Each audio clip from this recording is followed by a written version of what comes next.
ஜனவரியில் வந்து கட்சி துவக்கம்ன்றாரு. நான் வெளிப்படையாக கேட்குறேன், 71 வயசு பிறந்துருச்சு, 70 வயசு முடிஞ்சு 71 வயசு முடிஞ்சிருச்சு.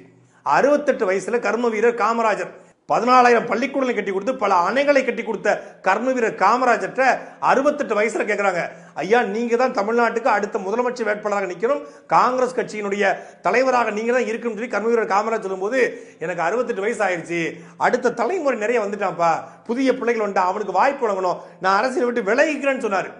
அந்த கர்ம வீரர் காமராஜருடைய ஆட்சி நான் கொடுப்பேன்னு சொல்ற ரஜினிகாந்துக்கு காமராஜருடைய கட்டவரல் மயிரை பத்தி கூட பேச தகுதி கிடையாது. காமராஜர் எங்க, ரஜினிகாந்த் எங்க?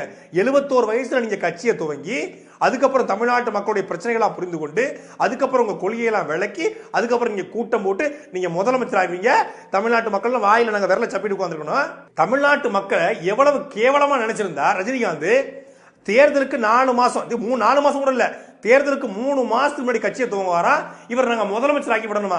ஏன்னா எங்களை பார்த்தா உங்களுக்கு எப்படிதான் இருக்கு? தமிழ்நாட்டு மக்கள் கேன பைய, முட்டா பைய, கிறுக்கு பைய, அவனுக்கு தலைவர்களே இல்லை தமிழ்நாட்டில். நாம வந்து தமிழ்நாட்டு மக்களை தலைவரை நம்ம கொண்டாடிடுவான். எங்க நெத்தியில என்ன வந்துரும் வாயில எங்களுக்கு அப்ப எழுதியிருக்காங்க, நெத்தியில பார்த்தா கேனன்னு எழுதியிருக்காங்க நெத்தியில.